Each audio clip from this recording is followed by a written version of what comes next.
Close your eyes and imagine this. You're the CEO of a major tech company. You built this company from nothing. Your name is literally on the building. Your photo hangs in the lobby. You have the corner office on the top floor. And yet when you walk into your own building, security stops you. "Excuse me, sir, I need to see your badge." You show them, they don't believe you, they ask for more ID. The next day, it happens again, the day after that again. 3 times in 1 week. Meanwhile, white employees, some of them interns who started last Monday, walk right past security with just a smile and a wave. Sound absurd, sound impossible. This is the true story of Marcus Chen, a 42-year-old black tech CEO in Silicon Valley. And what happened next reveals everything wrong with who we think looks like a leader. If you've ever been underestimated because of how you look, this story is for you. If you've never thought about what it means to be a black CEO in America, this story will change how you see workplace bias. Hit that like button right now, subscribe to Truly Black and White, and get ready for one of the most eye-opening stories about success, assumptions, and the exhausting reality of being the first in any space. This isn't history. This happened in 2024. Let's begin. Before we get to what happened, you need to understand who Marcus Chen is. Because when you know his story, when you understand what he overcame to get where he is, what happened to him becomes even more outrageous. Marcus Chen grew up in Oakland, California, in a household where hard work was religion and education was salvation. His parents had immigrated from Jamaica in the 1980s, looking for opportunity, looking for a better life for the children they hoped to have. Marcus's mother, Grace, worked double shifts as a nurse at Oakland General Hospital. His father, Winston, drove a city bus, navigating the same routes day after day, friendly with regular passengers, always on time. They weren't wealthy, but they were stable, and they believed fiercely in one thing: education could open doors that looked closed. Young Marcus was obsessed with computers. While other kids were outside playing basketball or video games, Marcus was in his room taking apart old computers his dad brought home from the bus depot's lost and found. "Can I have this one, Dad? Nobody claimed it." "It's all yours, son." Marcus would spend hours figuring out how they worked. Circuit boards, processors, memory chips. He'd disassemble them completely, lay all the parts out on his bedroom floor like a puzzle, and put them back together. Usually better than before. By high school, Marcus's talent was undeniable. His computer science teacher, Miss Rodriguez, was the first person to really see him. "Marcus, you're not just good at this, you're exceptional. You could work for Google, Apple, Microsoft, any of the big tech companies. You could go to Stanford, MIT, anywhere." Marcus was excited, thrilled actually. He'd never thought about college as a real possibility. But Miss Rodriguez made it sound achievable. So he made an appointment with his guidance counselor to talk about college applications. The counselor, a well-meaning white woman who'd been at the school for 20 years, looked at Marcus's file and smiled that sympathetic smile that Marcus would learn to recognize over the years. "Marcus, it's wonderful that you're interested in computer science. But Stanford, MIT, those are very competitive schools. Have you considered being more realistic? Maybe start at community college, see how you do, then transfer?" Marcus had a 4 GPA. Near perfect SAT scores. He taught himself 3 programming languages. He'd built a functioning app that tracked bus routes in Oakland. But the counselor saw a black kid from Oakland and assumed he wasn't Stanford material. Fortunately, Miss Rodriguez found out about this conversation. And she was furious. She helped Marcus with his applications personally. She wrote him a recommendation letter that basically said, "This is the most talented student I've taught in 20 years. If you don't accept him, you're making a mistake." Marcus applied to MIT, Stanford, Carnegie Mellon, and Berkeley. He got into all of them with scholarship offers from each. He chose MIT, full ride. But even at MIT, even at one of the most prestigious universities in the world, Marcus faced obstacles. He was one of very few black students in his computer science program. In some classes, he was the only one. And the microaggressions started immediately. Professors who somehow called on him less than other students, even when his hand was raised first. Study groups that forgot to text him about meeting times.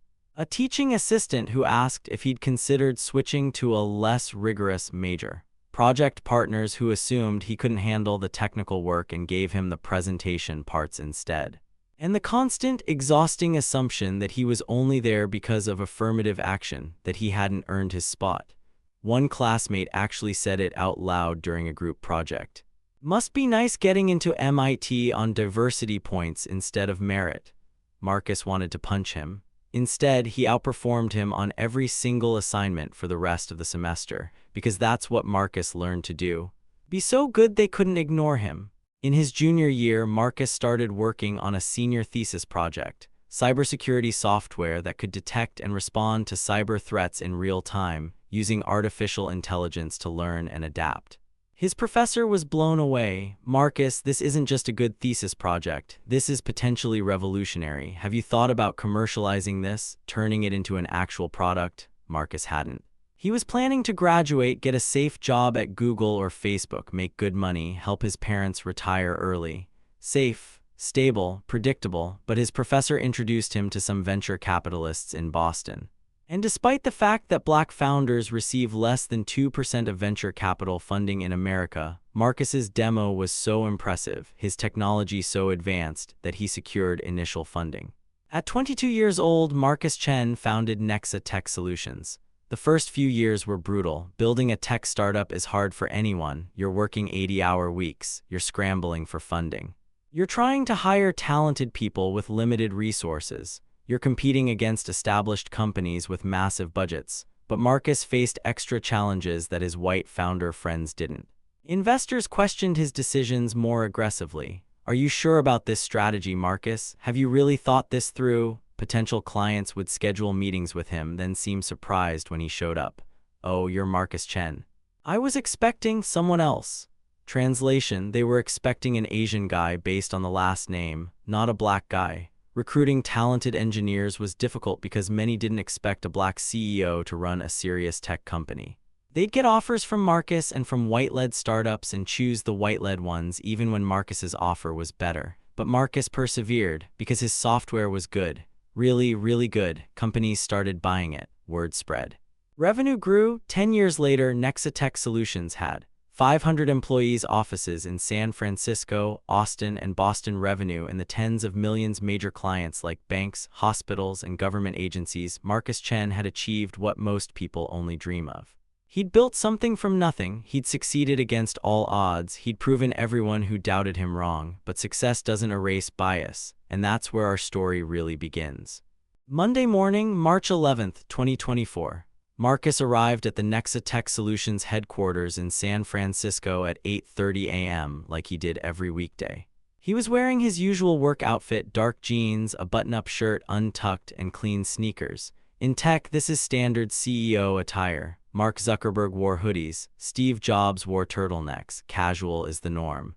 Marcus walked into the building's lobby with a coffee in one hand and his phone in the other, reading and responding to emails as he walked. The lobby was modern and sleek: polished concrete floors, glass walls, minimalist furniture. And on one wall, prominently displayed, were photos of the company's leadership team.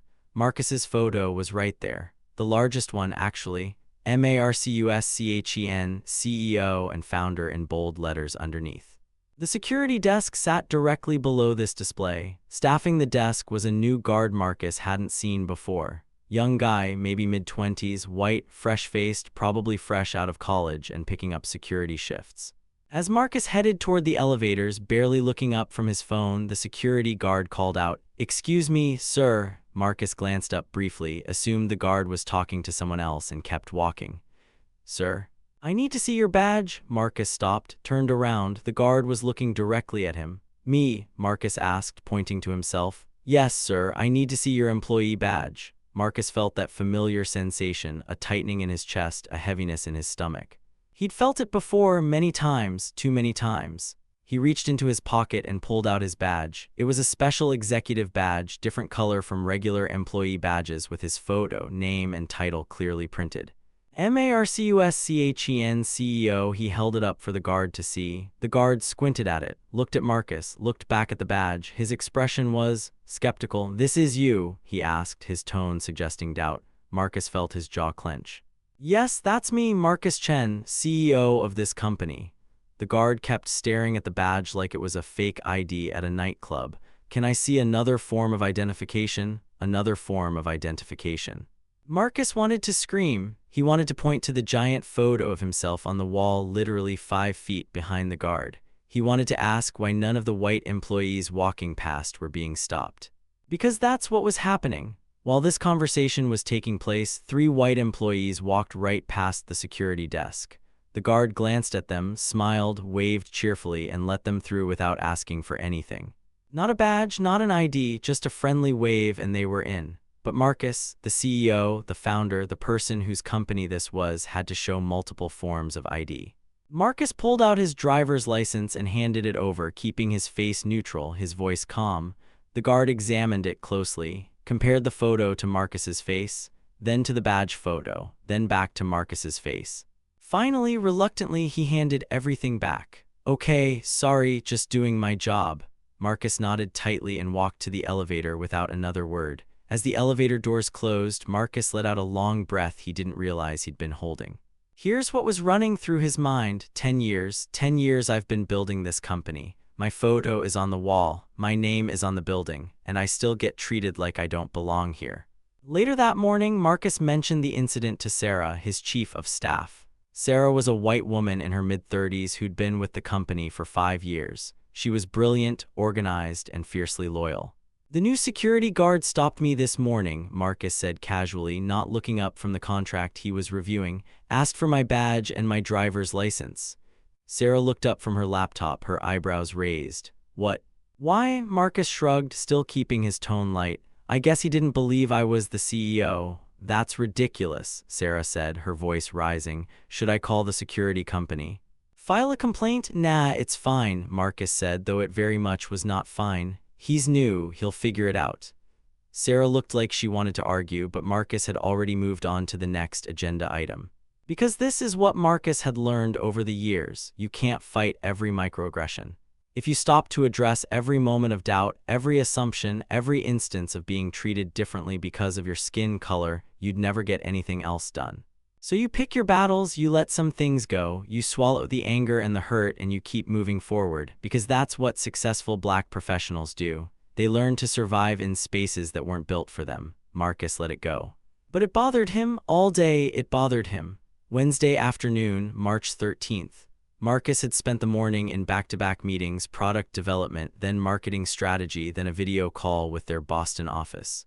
At 12:30, he left the building for a lunch meeting with potential investors at a restaurant 2 blocks away. The meeting went well. The investors were interested in Nexatech's expansion plans. They asked smart questions. They seemed impressed by Marcus's vision. Marcus returned to the office at 2:15 p.m., feeling good, energized, ready to tackle the afternoon's work. He walked into the lobby. His CEO badge was clipped to his belt, clearly visible. "Sir, I need to see your badge." Marcus stopped dead in his tracks. It was the same security guard. "Kevin," his name tag said. Marcus pointed to his badge. "It's right here." Kevin squinted. "Can you take it off so I can see it better?" Marcus felt heat rising in his chest. He unclipped his badge and handed it over, his movements slow and deliberate. Kevin examined it. Again with that skeptical expression. "This says CEO." "Yes," Marcus said, his patience wearing dangerously thin. "Because I am the CEO. We literally went through this on Monday. Remember?" Kevin's face reddened slightly. "Oh. Sorry, I see a lot of people. Hard to remember everyone." Hard to remember everyone. Marcus wanted to laugh, wanted to point out that Kevin seemed to have no problem remembering the white employees. That he waved them through day after day without a second glance. But instead, Marcus took his badge back and walked to the elevator. He stood alone in the elevator, looking at his reflection in the polished metal doors. And something inside him started to crack. Not break, not yet, but crack, like ice on a frozen lake when the temperature starts to rise. He thought about all the times he'd been questioned, all the times he'd had to prove himself. In college, when a professor accused him of plagiarism because his code was too sophisticated for a student to write. Marcus had to prove he wrote it by recoding it from scratch in front of the professor. In business meetings, when potential clients asked to speak to someone more senior, before realizing he was the most senior person in the room. On an airplane, when a flight attendant told him he couldn't be in first class even though he'd paid for the ticket himself. At a tech conference, when someone assumed he was part of the catering staff and asked him to bring more coffee. No matter how successful he became, no matter how much he achieved, he still faced these moments. These small, exhausting, soul-crushing moments of having to prove he belonged. When Marcus got back to his office, Sarah took one look at his face and knew something was wrong. "What happened?" Security stopped me again, Marcus said flatly, dropping into his desk chair. Again, the same guy, yep, Kevin. Apparently it's hard to remember the CEO when the CEO is black. Sarah's face flushed with anger. Marcus, this is unacceptable. I'm calling the security company right now. This is, she struggled to find the right word. Profiling, Marcus supplied quietly. The word you're looking for is profiling. There it was, out loud, the thing they'd both been avoiding saying. Sarah sat down across from him. Yes, it's profiling, and it's happening in your own company. You shouldn't have to deal with this. Marcus smiled, but there was no humor in it. Sarah, I appreciate you being upset on my behalf, I really do, but I've dealt with this my whole career. My whole life, actually. He leaned back in his chair. If I made a big deal out of every microaggression, every assumption, every moment where someone treated me like I didn't belong, I would never accomplish anything else. I'd spend all my time fighting battles that won't change the bigger picture. But you shouldn't have to deal with it, Sarah insisted, her voice passionate. Especially not here, especially not in the company you built. You're right, Marcus agreed. I shouldn't, but I do. Every black professional I know has stories like this. The question isn't whether we face bias. The question is, do I spend my energy fighting every single instance, or do I choose which battles actually matter? Sarah looked like she wanted to argue more. But she could see the exhaustion on Marcus's face, the weight he was carrying. Okay, she said quietly, but if it happens again, Marcus said, we'll address it, I promise. He didn't think it would happen again. Surely Kevin would remember him now. Surely after 2 incidents in 1 week, the guard would recognize his own boss. Marcus was wrong. Friday morning, March 15th. Marcus had an important board meeting scheduled for 10 a.m. The board wanted updates on quarterly revenue, product development timelines, and expansion plans. He dressed slightly more formally than usual, dark slacks, a blazer over a crisp white shirt, though still no tie. Tech casual elevated. He arrived at 9 a.m. to prepare. Walked into the lobby with his laptop bag, his badge clipped to his blazer, clearly visible. Excuse me, sir. Marcus didn't stop, didn't turn around, just kept walking toward the elevator. SIR. I need you to stop and show me your badge. The security guard's voice was loud, authoritative, aggressive even. Several employees in the lobby turned to look. Marcus stopped, turned around slowly. Walked back to the security desk with deliberate, controlled movements. When he spoke, his voice was calm, but there was steel underneath. This is the 3rd time this week you've stopped me, 3 times. Do you stop anyone else 3 times in 1 week? Kevin, the security guard, looked defensive. I'm just doing my job, sir. Company policy says I need to verify. Company policy, Marcus interrupted, his voice still calm but harder now, does not require you to repeatedly question the CEO of the company. Company policy does not require you to ask for additional ID from someone whose photo is literally displayed on the wall behind you, Marcus pointed. Kevin turned, and there it was, the leadership display, Marcus's photo. The largest one, Marcus Chen, CEO and founder. Kevin's face went red. I'm sorry, sir, I didn't realize. You didn't realize because you didn't look, Marcus said. His voice was getting louder now, the calm was cracking. You saw a black man and assumed I didn't belong here. Assumed, without checking, without thinking. More employees had gathered. People Marcus worked with every day were watching this confrontation unfold. Meanwhile, Marcus continued, you've waved through dozens of white employees without asking for anything, including interns who started last week. People who have been here for days get waved through, but me? The person who founded this company, I get stopped 3 times. Kevin was stammering. Sir, I apologize, it won't happen again. Why does it keep happening? Marcus pressed. I want you to think about that, really think about it. Every single time you stopped me, you let white employees pass without question. Why do you think that is? Kevin looked utterly miserable. I don't know. I'll tell you why, Marcus said.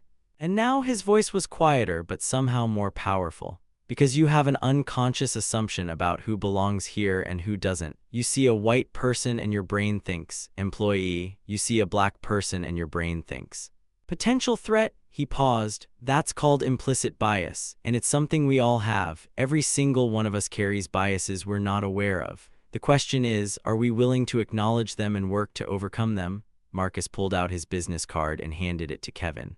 I want you to look at this, really look at it, read it, And I want you to remember this conversation the next time you make an assumption about someone based on how they look.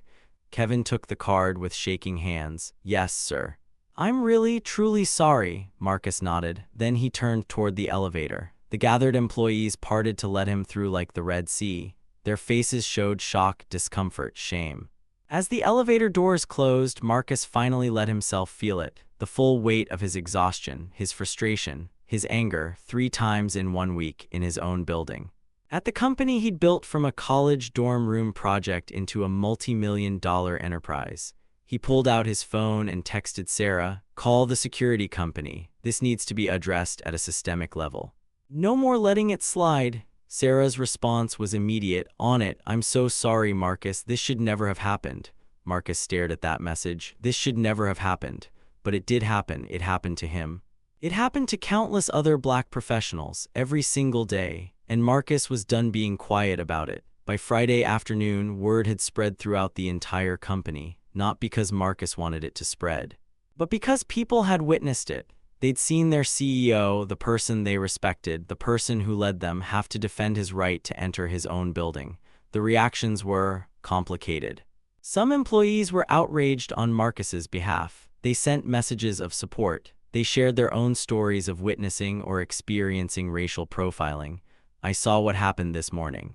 I'm so sorry you had to go through that. This is completely unacceptable. What can we do to make sure this never happens again? I'm a black woman in marketing and I've had similar experiences here. I've been mistaken for the cleaning staff twice." Other employees were uncomfortable. They'd considered themselves progressive. They'd never thought about bias in their own workplace. Some white employees felt defensive, as if they were being personally accused. And a few employees, thankfully very few, thought Marcus was overreacting. The security guard was just doing his job. Why make everything about race? I've been asked for my badge before too.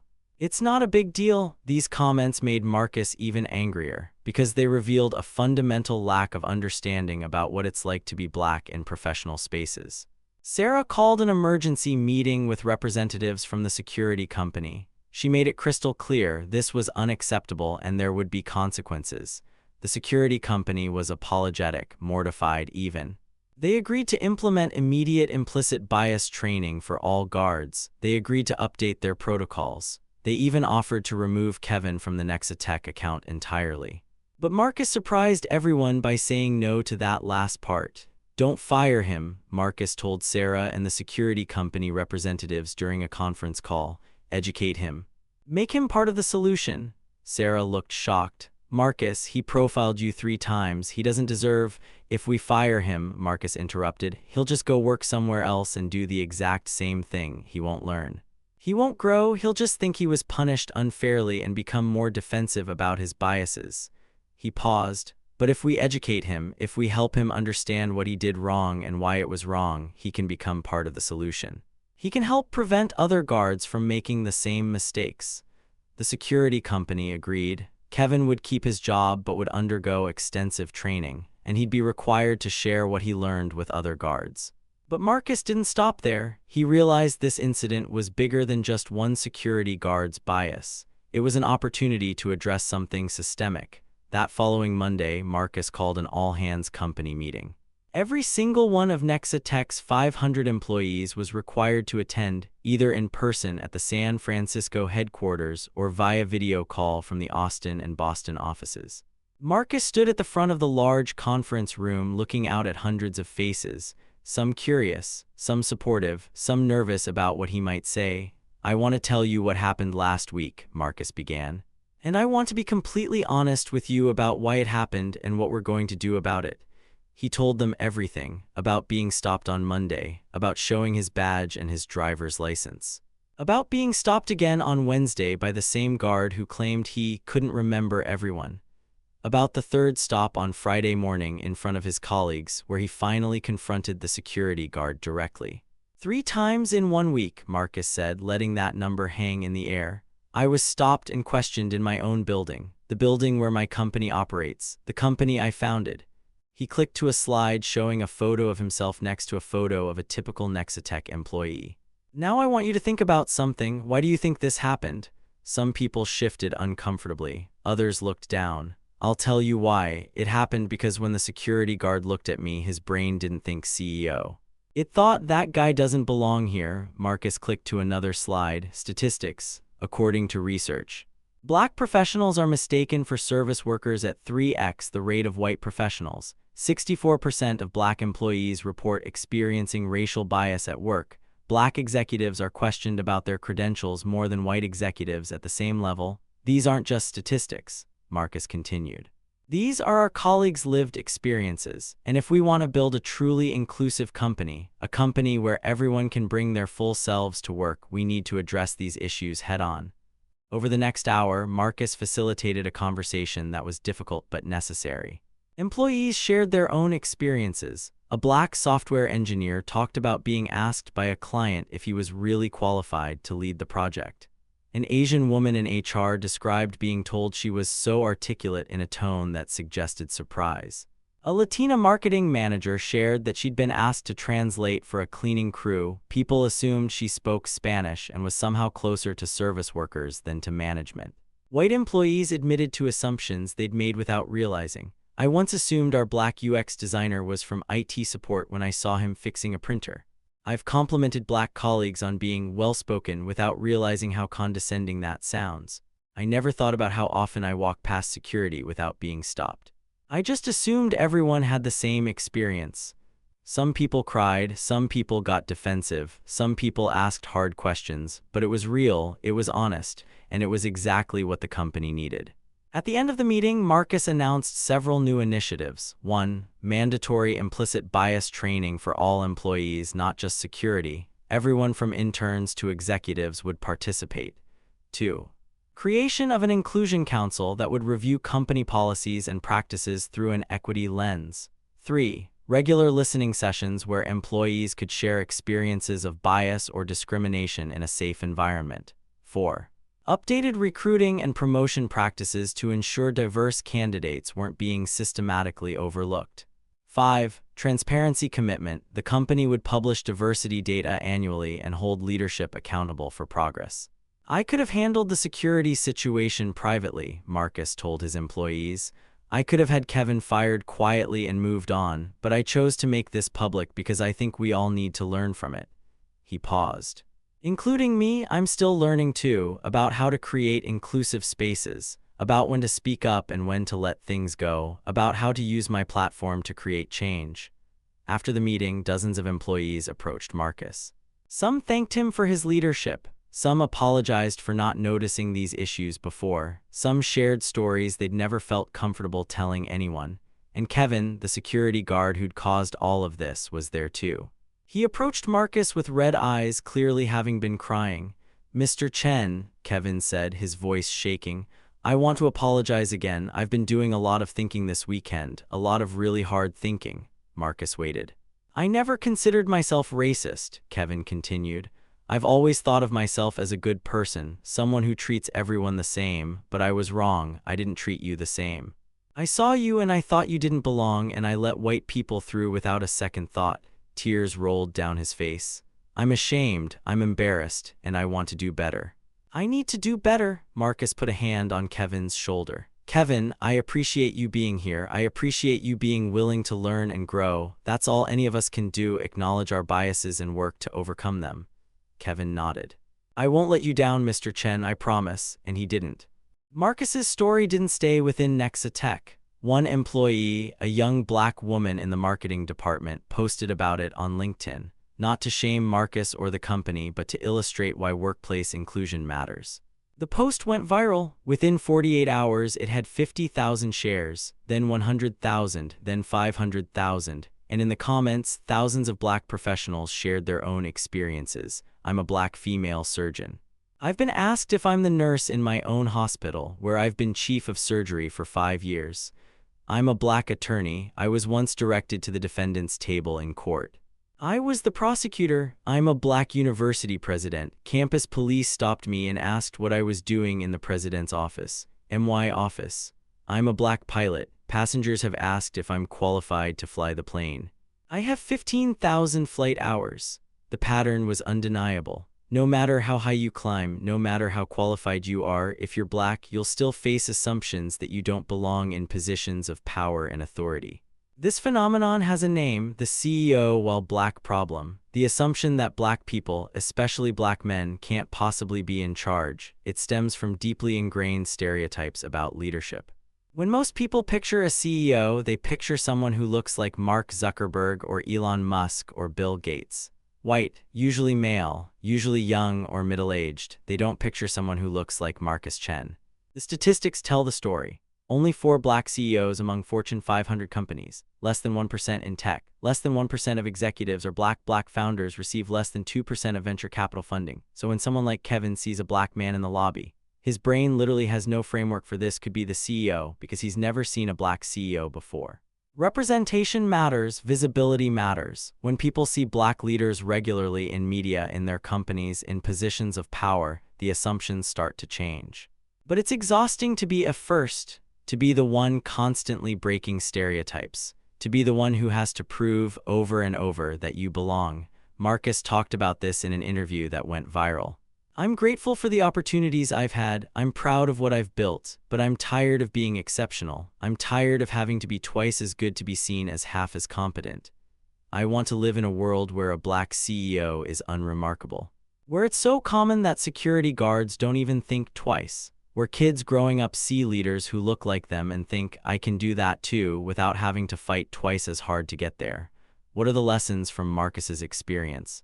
Lesson 1: success doesn't protect you from bias. Marcus had everything: money, power, credentials, respect, and he still got profiled. Your achievements don't make you immune to racism. They just make the racism more painful because you thought you'd earned your way past it. Lesson 2: microaggressions accumulate. One incident might seem small, but when it's 3 times in 1 week, when it's every week for your entire career, when it's on top of 1,000 other small indignities, it becomes crushing. Lesson 3: intent doesn't erase impact. Kevin didn't intend to be racist.